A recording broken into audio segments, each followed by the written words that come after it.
The lighter side of China. Now this is thoughtful.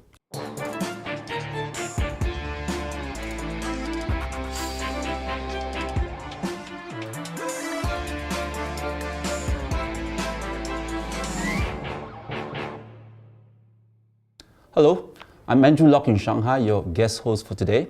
This week on Thoughtful China, our guest is Scott Cronick, President and CEO Asia Pacific at Ogilvy Public Relations. Now, Scott has lived in Beijing for nearly 2 decades, following a 4-year stint in Taipei, and recently published a book about his experiences and observations called The Lighter Side of China. We invited him to our studio today to share some of his insights. Scott, thank you so much for coming in today. Thank you for interviewing me. I appreciate the opportunity. Often I'm really skeptical when people write books about China because they become like how-to books and tend to be really prescriptive. Right. But I found it charming and full of anecdotes that I can really relate to after 10 years in China. Actually, the topic I really want to discuss with you was in your 3rd chapter, I believe, and it's on gigantism. And I really like that. The notion that somehow China is growing so fast that somehow it's, I wouldn't say deformed, but somehow it's not a kind of natural sort of growth. Can you comment more on that? Well, the first thing about understanding China, and I think that chapter was all about just understanding China. And there's a lot of people who've been here for a long time, a lot of people that pontificate about China and what's happening here. And so to get really reliable, credible information that's not masked in drama is sometimes very, very difficult. There's an expression that if you've been to China for a week, you can write a book. If you've been here for a month, you can write an article. And if you've been here for a year, you don't even know where to start because it's hard to explain that. And the one way in which I explain a little bit of China is it's almost like an economy on steroids. It's moving so fast that I called it gigantism, whereby it's like a little baby that's just grown up. And in my 20 years, I've documented just in pictures what's transpired. And my daughter is 17 years old, and I have a picture of her visiting the office at a very young age, and then take it through the ages, the stages, and Beijing is just totally different. I mean, it's totally different. And the beautiful thing about living in China, and that's why I love every moment of my 20 years, because I love just being thrown a curveball, is the contrast between old and new. And you've got new things sprouting up all over you, and you've got still a lot of the traditional old part of Beijing, and that's been quite special. So it's an economy on steroids. Things are moving so fast. There are some things that will always surprise you about China, and that's a little bit of where that came from. I mean, I remember the first time I was in China, and I remember walking for like 8 hours from Hutong near the 4th ring all the way to Tiananmen. The next time I was in China, I was working with you guys just before the Olympics. And the next question actually pertains to that, because here we are really nostalgic about the past and the things that have been gotten torn down and we lost. But is that nostalgia sentimental based on our part as expatriates here, or do you think that somehow it's just part and parcel of progress and something that we shouldn't be too sentimental about? Well, I think it's important to capture the culture and the essence of what Beijing or China is all about. So there are people that are really arguing for the maintaining some of the old traditional part of Beijing, and I support that fully. You also have to progress as a society, so I kind of net out somewhere in the middle. But I think Beijing still, I definitely long for some of the older things, some of the, being able to take the whole staff, and I used to take 10 staff out to a restaurant, and we used to eat for less than $10. They used to cut the domiao, the green leafy vegetables, right in front of you from the dirt, and then go cook them. And that kind of, that's lost a little bit in how things have progressed. But But you also need to embrace progress, and I think you got it all. You've got it all in China, in Beijing particularly. Even what we call Sansai counterfeit, which is something I want to bring up because it's actually quite an interesting chapter in your book about how you actually find it quite charming. Like it's not flattery, but you find kind of comical that brands can actually develop in China, and yet the ones that copy them can be quite comical and they actually have an identity of their own. Like Right. one you mentioned the Kipling, Right. the brand, and what was the phrase you used? No, because the basic story is our nanny in our house wears a sweatshirt. Okay. That is the Kipling monkey, but the expression is smile happiness monkey, and it's a ridiculous expression in English, but she's worn it for many years, and I always get a little bit of a chuckle out of smile happiness monkey. And I just find out, where do these things come from? They have, if you went down to Shoshui or the Silk Market or the Yashou Market, you'll see the Detroit Kings, the sports teams that don't exist. And I was like, crazy. During the Olympics, there were some beautiful, the one thing that was interesting is during the Olympics, you could not find any counterfeit goods of Olympic material because the Running Man was the protection of the Beijing government, and they really protected their intellectual property. So it showed the market in the world that China could really protect intellectual property if they had the willingness and the will to do it. So you could not find anything counterfeit related to the Olympic goods during the Beijing Olympics. I got a shirt, a golf shirt that was beautiful, a beautiful golf shirt, and it was with the Olympic rings, and they had one of the rings missing, and it was kind of classic that they went the distance, but they still got a little bit of it wrong. So I took poke some fun at those types of experiences, and I tell share a lot of these with my family and my mom. And my mom was out in 798, and she went to a children's shop. And she bought all these wonderful gifts for my nieces and nephews. And when she walked out, they gave her a bag. And the bag, on the outside of the bag, says, "I love you so effing much." And I just find, that counterfeits and the way that brands develop and everything were interesting. And there are so many funny stories around it. So that's why I included it. But as a public relations guru, let's just say if your client was a brand like Kipling, would you ask him to, hey, just chill out, it's just a little bit of fun, or would you ask him to actually, I don't know, sue Happiness Smile Monkey? I'm not sure the legal route is always the best route. I mean, if you take Ogilvy, for example, I mean, there's two. So Ogilvy's known for branding, and there are companies that have developed Ogilvy brands. There was a car in the middle part of China that they developed an Ogilvy car. And it was kind of comical, and we didn't think about going the legal route. There was in one of my staff, she has a toothpick box made by Beijing, Ogilvy, and Mather Toothpick Company. I think I must have done that. And I just find it, I find, I never thought that someone would use our brand to, and I don't think David Ogilvy ever visited the province where they were made, so it wasn't David Ogilvy who created the toothpick brand. So I found some fun in that and just wanted to include it in the chapter on copies. Now let's take a break to hear from our sponsor. When we come back, Scott Cronick, author of The Lighter Side of China, will share more observations from his 2 decades spent in this country.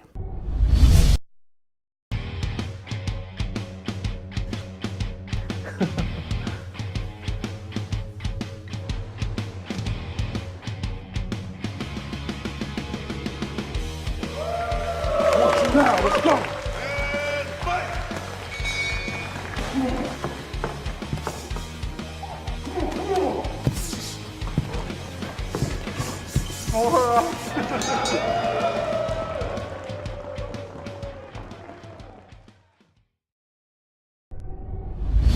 Welcome back. We're in the studio with Scott Cronick to talk about his new book, The Lighter Side of China.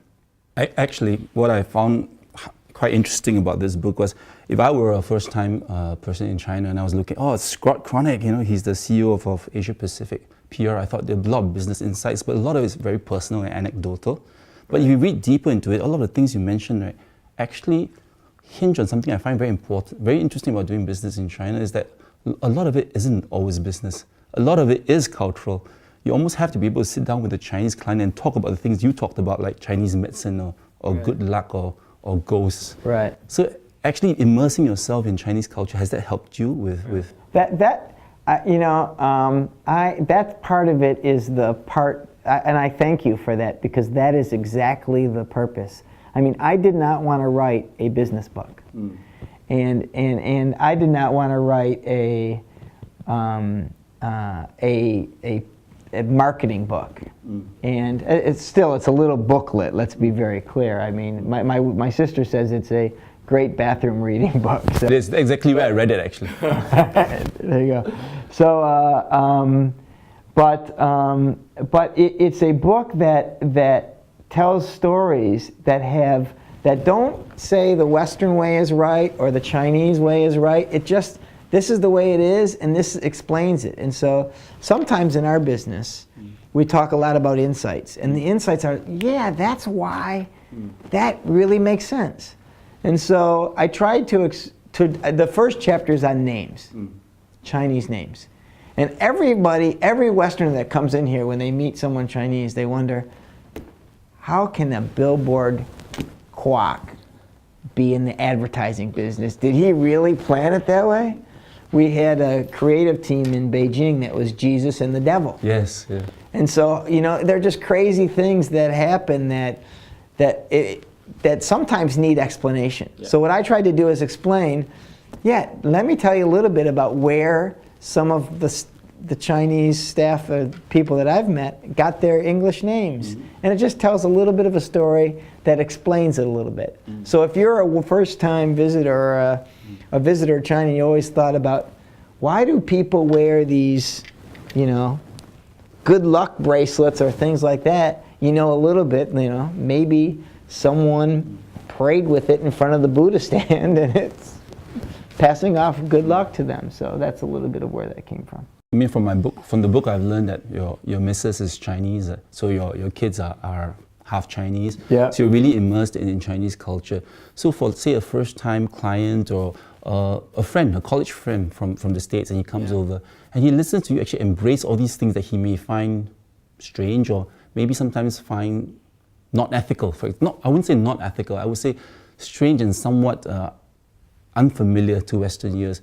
How do you respond to the question that actually you've grown more Chinese than really objective about things? As in, you're so deep in this culture after being here for 20 years that have you lost your objectivity? Well, I have to think about that all the time. I mean, I do think I've grown up more in a business sense in Asia than I have in the U.S. And my mission in life is to bridge cultures using communications. And I've kind of come about that because that's what I do for a living. Mm-hmm. I do that in my everyday life with my wife and kids. And I've kind of lived that life. And so I love sometimes being the one Western person in a group of 20 Chinese and just kind of being a fly on the wall. And that's what happens at Chinese New Year. Every year we have a family gathering, and I just kind of observe my wife and how she interacts with her brothers and sisters, and you pick up things, and it's different. Mm-hmm. It's different than Flint, Michigan. Mm-hmm. Okay. You're from Flint? Flint, Michigan. I'm from Flint, Michigan. Oh my believe it or goodness. not. So it's different, and I'll tell you a great story. I was in Taiwan, and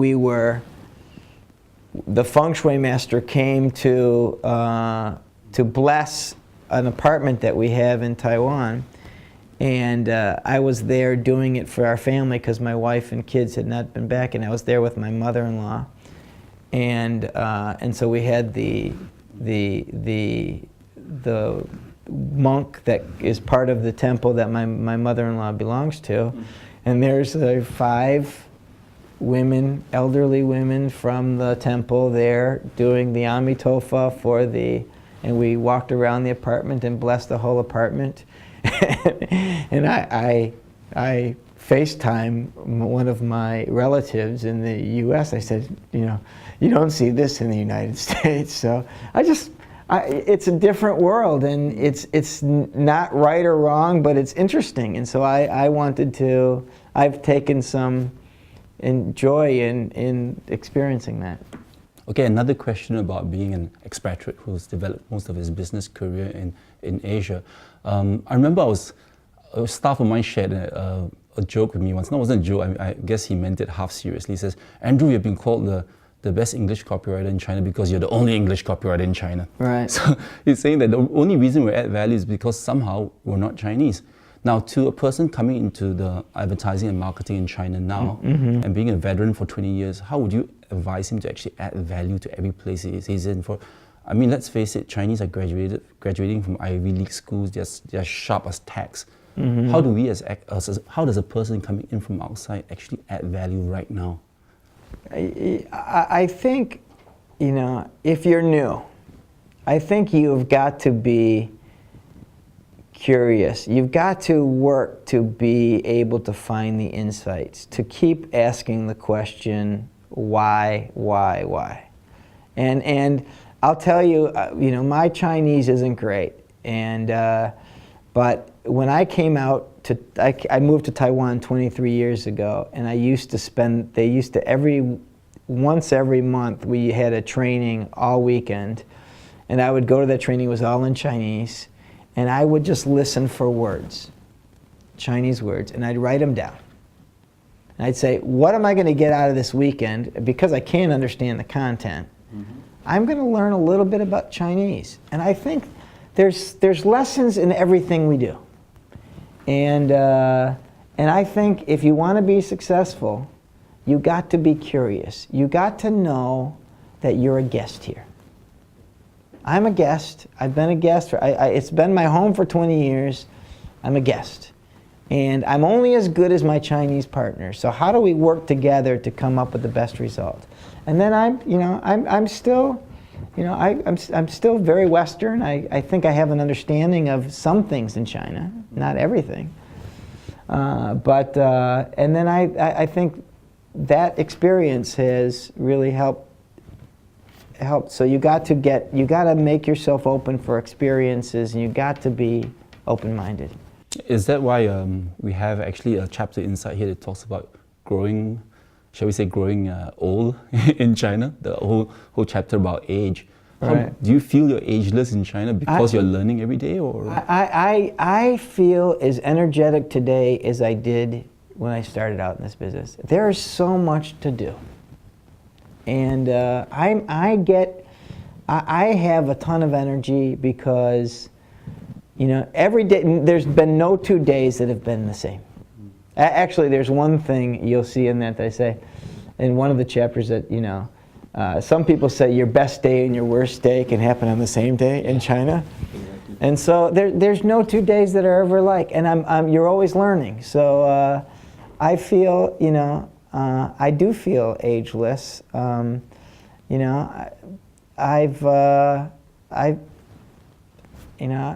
can't believe I've been here 23 years. It seems like just yesterday. So, and I feel as energetic as I've ever had. So yes. My wife often says you're old. I mean, I still play a little bit of football, and American football. Soccer. So I play soccer, and I still play basketball, and I don't feel 51. Your kids are what now? 17 and 15. So if they wanted to start out in marketing now, do you think public relations would, say in the next 10 years, do you think public relations would still be a way to go, or is advertising the way to go? Or is advertising dead, or should they join like a technology platform? I think for China. First of all, I have tons of confidence in the futures of both of my kids, and I'm their father, so you get that's biased. My daughter is an exceptional at social media, probably too exceptional, to be honest with you. but she knows the whole social media game better than most people. So I would say where the business is changing is how people consume information. And just like you had said, your agency does a lot of digital work and so forth. People in China today are consuming more and more information, making decisions more through information they get in social media channels. And so really what the people that we're hiring are really those people that with those skills, and some of those people that are the best at that are the young people. So, the thing about us old farts is that we've got to make sure we're still young and understand all those channels. And my son will be a very good businessman and whatever he does. I'm sure they're putting this on Facebook right now for you. So What's that? Oh, my daughter saw something. She said I liked this or something like that. So she told me I can't like my own stuff. I get it. Right. So when will the Chinese translation be out? I'm really looking forward to that. So I've been asked to do a Chinese translation. I'm going to do it. This takes discipline. I mean, I wrote the columns. This book is a compilation of columns I wrote on the Beijinger, and it took discipline every Saturday to do it. So I need to put it into Chinese, and that will be what's next. And if I put it on Facebook, do I get a free copy? you know what? I'll give you 5 free copies. Thank you so much. Thank you, Scott. Thank you. I appreciate it. Thank you. Thank you. That wraps it up for today. Be sure to subscribe to us on Youku, Tudou, and YouTube. You can also follow us on Weibo and Twitter and join our LinkedIn group. See you again soon.